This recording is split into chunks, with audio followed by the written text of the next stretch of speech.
नमस्कार, तुम्ही पाहत आहात कर्जा महाराष्ट्र 24 न्यूज। व्हिडिओ आवडल्यास लाईक, शेअर आणि सबस्क्राइब करायला विसरू नका।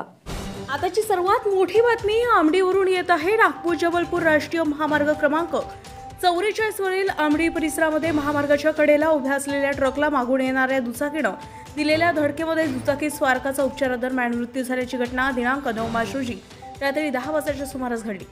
प्राप्त झालेल्या माहितीनुसार नागपूर जबलपूर राष्ट्रीय महामार्ग क्रमांक 44 वरील आमडी परिसरातील पेट्रोल पंप समोर MP 09HG 5397 क्रमांकाचा ट्रक उभा होता। दरम्यान नागपूरकडून देवलापारकडे जाणाऱ्या दुचाकीवरील व्यक्ती शेषराव अजाबराव उईके वय वर्ष 42 राहणार पवणी देवलापार यांनी उभ्या ट्रकला जोरदार धडक दिली। यात त्यांना गंभीर दुखापत झाली। या घटनेची माहिती ओरिएंटल टोल प्लाझा खुमारी यांना मिळताच तात्काळ ambulance team doctor Lakhan Hanwat, Pravin Thakur, Kunjilal Tumbadam यांनी पोहोचून जखमीला उपजिल्हा रुग्णालय रामटेक येथे नेण्यात आले। मात्र डॉक्टरांनी तपासून त्यांना मृत घोषित केले।